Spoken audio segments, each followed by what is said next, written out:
libre ko ganiha og coffee, libre og sine, and this time another free drink from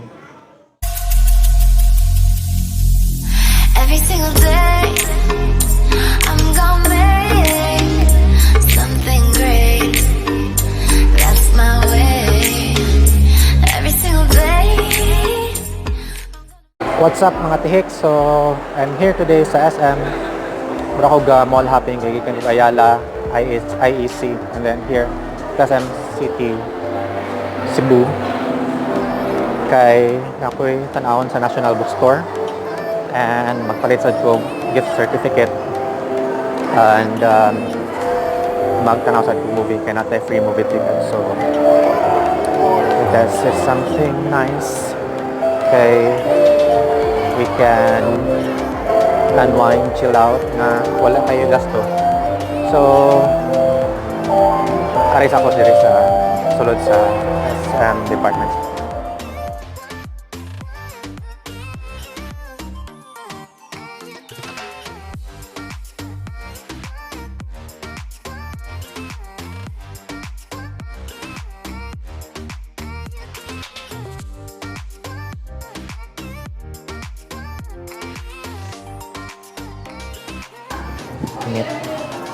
Okay, pa sa GC. So I'm here sa SM customer service kaya nagpalit ko og GCs, but this is not for me. This is gonna be for something work related. So after this, we'll check sa third floor sa cinema kung sa ilahang showing it movie kay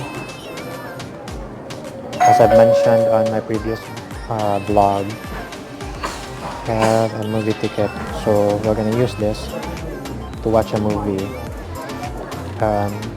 This is worth 200 pesos na movie ticket, so mag-add lang tayo mga 30 pesos siguro to buy the ticket. So we'll see kung sa'yo available na movies na nice. I'm looking forward to watch katong Angel Has Fallen because I've been following the series. So this is the third installment sa trilogy. So hopefully showing na siya, and I'll see you later. So I'm here inside National Bookstore and sige na ko tuyok-tuyok. I think wala gihapon ang item na akong gipangita. Feel na ako kay wala na siya, phased out.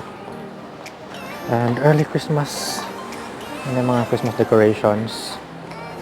Happy ng September. Manggawas na po ang Jose Marichan and Mariah Carey character. Wala kang Mariah ng mga Christmas songs. So magawas na lang po sa National Bookstore kaya wala akong gipangita. And every time I come here sa SM, I don't miss to check out Ace Hardware. Wala lang. I'm just gravitated towards that place. So, I'm heading there now. I'm entering the department store again. So, let's see kung sa'yo na dito sa Ace Hardware today.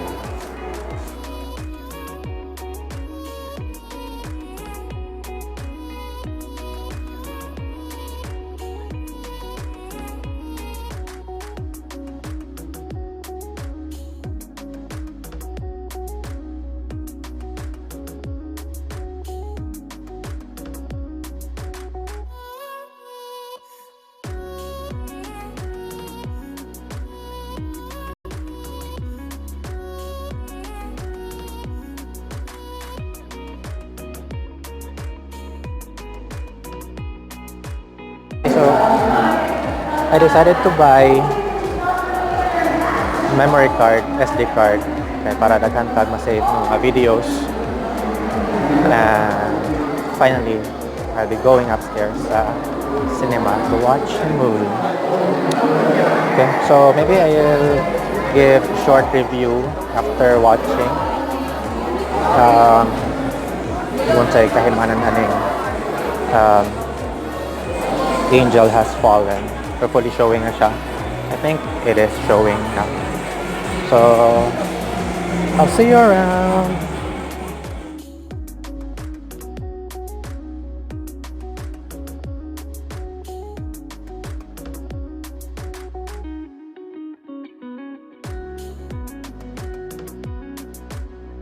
I got my ticket with me and mag-wait na lang ta nga mag-showing later at 3:30. So for the meantime, I'll just take my lunch.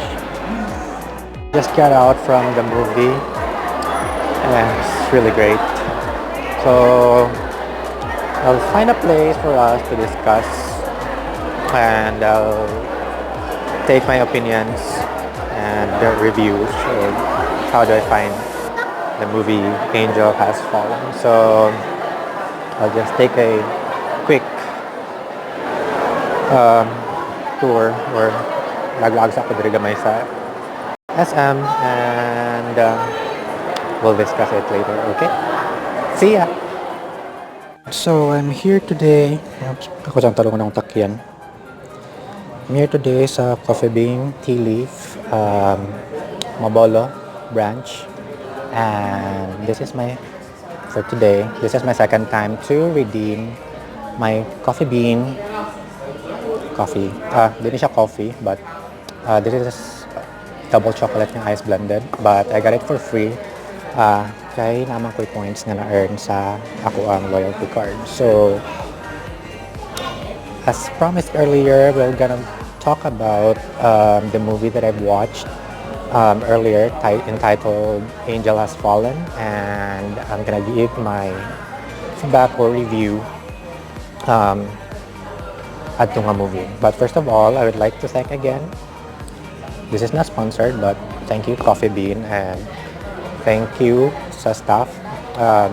One of their crew is kailan ako, si Lloyd. Shout out Lloyd. And kaya kailaman may na ako discount. So instead of paying 175 pesos, so less siya 35 pesos, so just 140 pesos deducted sa ako ang Coffee Bean na points. So today libre ko ganiha og coffee, libre og sine, and this time another free drink from Coffee Bean. So without further ado, let's begin our movie review. Alright, so before we proceed, earlier while I was jotting down my notes for today's review, tingala lang ko kay one of the crew kay ni approach and brought me some of this goodie. So this is free cupcake from Lloyd. So Lloyd, thank you kayo for this. Oops, sorry. Tayo batang din. Okay, thank you kayo sa ani nga cupcake, and hope to see you again and we can have more time to talk and catch up. Okay, so again, I promised to give a review on the movie that I've watched earlier. So the title of the movie is Angel Has Fallen. So it's a sequel. It's a third installment sa kaning franchise. So first was in 2013. The movie was entitled Olympus Has Fallen, and then followed on 2016 London Has Fallen, and this year, after 3 years, Angel Has Fallen. So the movie is a full-packed action, and it talks about politics, CIA services, conspiracy theory, things like that, and it also talks about betrayal because of money. So it's very common man yun, no, na money talks. So ano siya. And I would also like to talk about the casting. I would say, well, I don't know the names of the actors, but I would say each of them has portrayed their role beautifully, and they're able to deliver what's being expected of them, and also great stunts on the movie. And yeah, another thing is the plot. It has a good storyline, and again, it's amazing plot, and few pieces were kind of predictable. It talks about kanang set up ang agent, and again, betrayal because of money. So we've seen a lot of those stuff in other movies, but overall, in this movie that I've seen earlier, it's just great. And if I'm gonna rate this movie from 1 out of 10, 10 is being the highest, I would say I would give it 10 out of 10. What na ko'y ma-add, it's all complete and great. So if you're into action movies and things like kanang Secret Service, CIA, and spies, so this is a good movie for you to watch. And again, I just got this movie for free kay na free movie ticket sa office, and I just added 30 pesos on top of it para I could get the movie ticket. So 230 man ang price of movie. So the movie is beautifully crafted from the beginning to end. So I'm encouraging everyone to watch this movie and enjoy it for yourselves. So I think that's all I can give because I don't want to divulge too much information. I leave it to you as you watch the movie because lain man sad if kuan ko sana tawagan na nila mag-leak of further information, but overall it was really great, especially at the end, funny kayo. So that's just all. So hope to see you again in some of my vlogs this week. So we'll be going to I'll say this, Lambog Beach together with office mates, and see you around. And I'll also be talking about Robinson's na banking. So anytime this month or next month probably, I can upload it hopefully. So before we end this, don't forget to subscribe to my channel and give a thumbs up, and also don't forget to click on that notification bell. So thank you so much for tuning in today. Bye bye.